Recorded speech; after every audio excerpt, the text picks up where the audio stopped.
Vou começar essa devocional lendo um texto muito conhecido, que se encontra lá no livro de Salmos, capítulo 100, versículo 2. 100, 2. Servir ao Senhor com alegria, apresentai-vos diante dele com cântico. Servir ao Senhor com alegria. Aqui na igreja a gente ouve muito, falar de serviço, até porque é tão importante este tema. Aqui dentro da igreja nós somos estimulados a servir. São muitas opções que nós temos aqui dentro. Vou colocar o braço aqui, porque senão eu vou ficar gesticulando.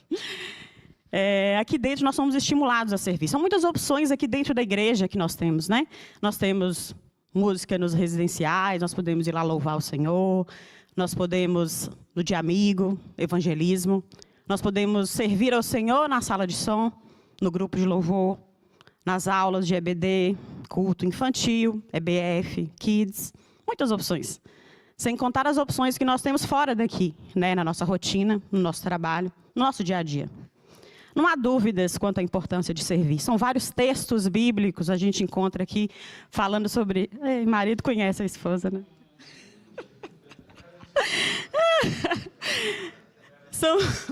São vários textos, várias parábolas que Jesus nos incentiva a servir, nos estimula, até porque servir faz parte da nossa essência.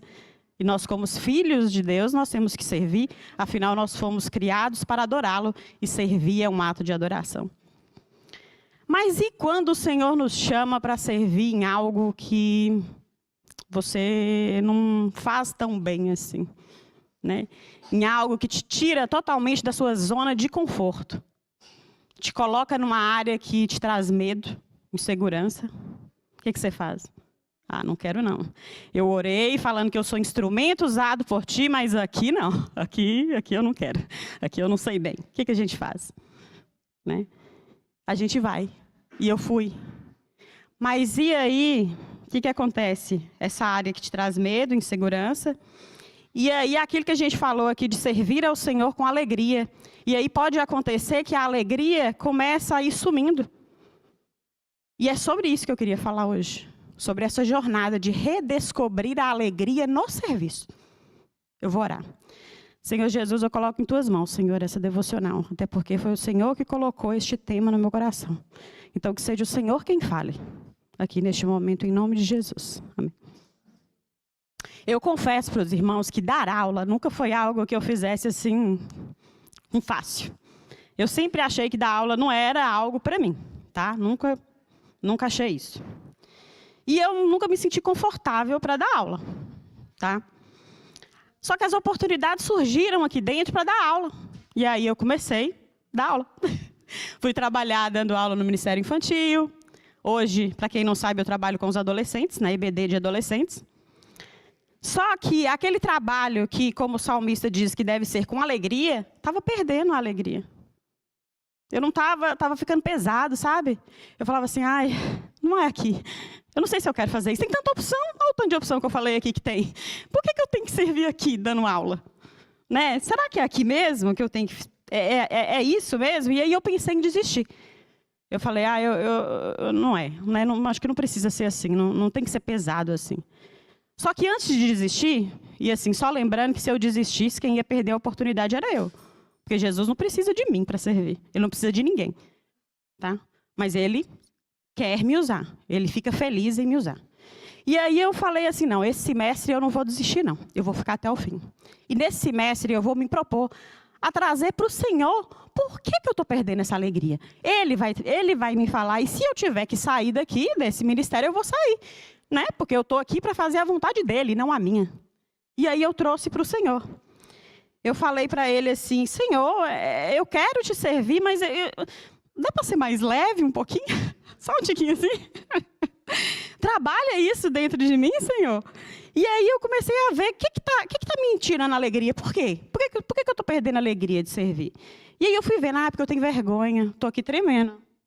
Falando em público, eu não falo em público, gente, eu não gosto. E aí eu fui ver, eu era insegura, eu falava, não, olha o tanto de gente que tem aqui capacitado para falar, para dar aula. Eu vou dar aula? Eu não sei nem para mim direito. Pensava, sei não posso. Quem sou eu para dar aula, gente? Não sei nada. Não, Senhor, Não, isso aqui não é para mim, não. E foi aí, com todos esses conflitos que eu estava dentro de mim, que o Senhor começou a trabalhar. E Ele foi me mostrando que a lógica que Ele usa não era a lógica que eu estava usando. E aí, textos que eu já conhecia começaram a fazer sentido para mim, à medida que eu ia estudando. Por exemplo, 1 Samuel 16, 7, quando o Senhor fala, Samuel, não é estatura, não é a altura de sua estatura, meu filho. Não, o Senhor não vê como vê o homem, pois o homem vê o que está diante dos seus olhos, mas o Senhor olha com o coração. Êxodo 4:10, né, quando Moisés traz lá uma limitação sua da sua capacidade pessoal, o Senhor vem com uma resposta falando que a capacidade é dele. Moisés chega, Senhor, não tenho boca, não tenho língua. Sou pesado de boca e de língua. O que o Senhor fala? Não sou eu que fiz a boca, Moisés. Só vai, meu filho. Vai lá. Não sou eu, o Senhor, que fiz a boca? Então vai lá, porque eu vou colocar, eu vou te ensinar o que você vai falar. Foi isso que Moisés falou. Até Jeremias, né? Jeremias também falou. Senhor, eu sou muito jovem, não sei falar. Não tenho capacidade de falar. O Senhor falou, não tenha medo. Vai. Eu vou te colocar o que você vai falar. Pode ir, só vai. E aí eu percebi que o Senhor não estava buscando pessoas super capacitadas. Não. Ele não estava buscando. Ele só estava procurando um coração disposto. Disposto para poder obedecer e ir. Era isso que ele buscava. E à medida que a minha mente foi evoluindo nesse sentido, que eu comecei a pensar assim, eu vou com medo mesmo e tudo bem, a alegria foi voltando. Porque eu entendi que eu não precisava ser a pós-doc em teologia para poder dar uma aula, não. O Senhor ia me capacitando. E à medida que a minha mente foi evoluindo nesse sentido, eu comecei a ver as bênçãos que o Senhor começava a derramar em mim através deste ministério. Bênção número 1, intimidade. A gente escuta aqui o tempo todo falando que a gente precisa ter uma vida de oração e de estudo. Fácil não é, né? Não é fácil. Até porque o mundo te leva totalmente o oposto disso. A gente discutiu sobre isso no Congresso de Mulheres, lá na oficina de produtividade, e a gente tem tanta coisa para fazer, tanto prato, nós mulheres principalmente, né? Tanta coisa na nossa agenda, é filha, é casa, é trabalho fora, é marido, é o que tem na geladeira, o que eu vou fazer para... Tanta coisa, que aí no final, o que 24 horas é pouco, e quando você viu, o tempo passou e você não conseguiu estudar. E quando eu assumi esse ministério, o que eu tinha que fazer? Até porque eu tinha que vencer minha insegurança. E a insegurança se vence com conhecimento. Eu tinha que estudar. E não era pouco, não. Porque eu não sei, não é todo mundo que dá aula, mas quando você vai dar uma aula, não é um dia só que você prepara. É no mínimo uma semana. Estuda, estuda. E ora, Senhor, me mostra. É aqui? Não, não é aqui, é ali. E estuda, estuda. No final, você ensina 20% do que você aprendeu. Que você aprendeu tanto. E aí você ganhou intimidade. Né? Eu consegui, a vida da pessoa transforma de fato, porque você começa a enxergar as coisas do seu dia a dia com outro olhar. Você começa a ver problemas com outros olhos. É impressionante. E outra coisa que Jesus, outra bênção, sabe o que foi? Que o Senhor começou a me mostrar que o momento que eu preparava as aulas, Ele não estava me usando só para cá, para a EBD dos adolescentes. Ele estava me usando lá para fora daquele portão, não. Porque lá fora tem gente demais da conta que precisa ouvir de Jesus. E quando a gente estuda para dar uma aula, ele começa a te dar ferramentas para você usar. Eu vou dar só um exemplo. Esse semestre, que não foi fácil, porque imagina dar aula difícil, imagina dar aula de bibliologia, né? Ele que falou para mim, o tempo falou, oi, o que é isso? O que é que nós vamos falar? Ainda bem que o nosso superintendente é ótimo, nos ajudou a montar um cronograma bacana. E aí, nessa altura do campeonato, eu já estava vendo que não era mais sobre mim, é sobre ele. E quando ele coloca um tema, você só vai, né? E assim, eu cresci demais. Porque assim, nivelando por baixo, 70% do que eu estudei, eu não sabia. E certamente eu não ia parar para estudar as coisas que eu estudei nesse semestre, não. E aí, lá no meu condomínio, só um exemplo, tem uma moça que eu converso de vez em quando, assim, a gente treina na academia e tal. E aí a gente conversa algumas coisas. E aí aconteceu que a gente estava conversando, e quando a gente estuda, né, a gente está estudando, o coração da gente está cheio, né? E aí a boca fala, o coração está cheio. E aí a conversa direcionou para falar de Jesus com essa moça. E aí a moça vai e me solta assim. Logo depois que eu tinha dado uma aula de de inspiração divina para a Bíblia. Eu dei uma aula também de formação do Antigo Testamento, falando de como que os livros do Antigo Testamento foram preservados ao longo do tempo. E falei de traduções bíblicas, que nós falamos sobre isso na sala dos adolescentes. E aí essa moça vira para mim e fala assim, ai, Fabíola, eu acredito em Jesus, eu acredito na Bíblia, mas são homens, né, que escreveram? Como é que eu posso acreditar que isso aí é verdade?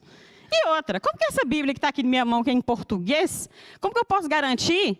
Porque assim, o Novo Testamento até que vai, mas o Antigo Testamento foi escrito tanto tempo, como que eu posso garantir que isso que está aqui na minha mão é de fato aquilo que foi escrito há 1000 e tantos anos antes de Cristo?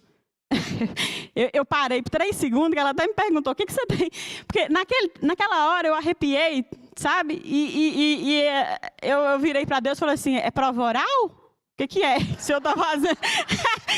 Eu pensei isso. É prova oral. Só pode, eu estudei dela e agora o senhor quer ver se eu aprendi mesmo. É isso, né? Tenho certeza.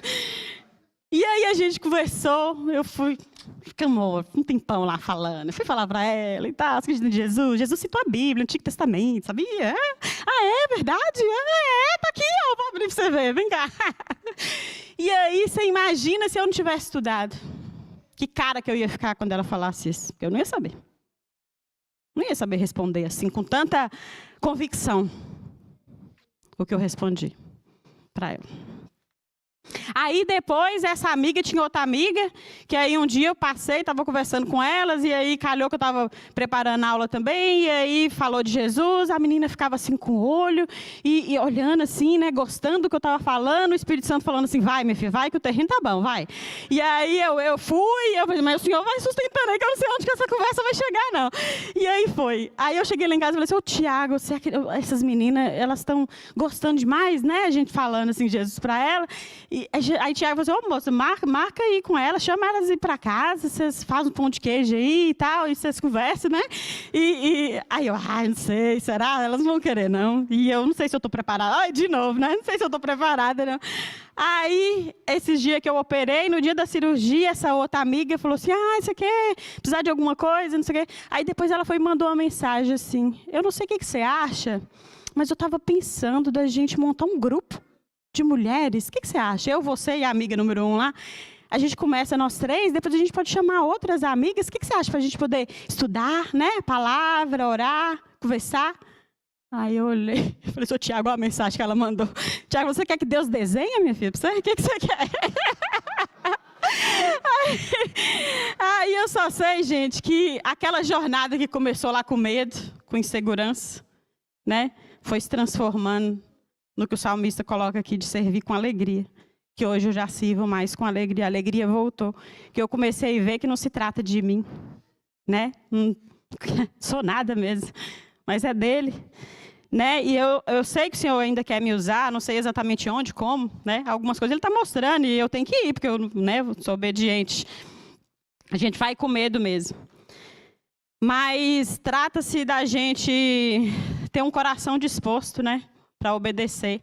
E para dizer assim como Isaías, lá em Isaías 6:8. Depois disso ouvi a voz do Senhor que dizia, a quem enviarei? E quem há de ir por nós? Disse eu, eis-me aqui, envia-me a mim. Que possamos estar dispostos a servir, não aquilo que é cômodo, fácil, mas naquilo que o Senhor está te chamando. Porque não é sobre você, é sobre Ele. Amém?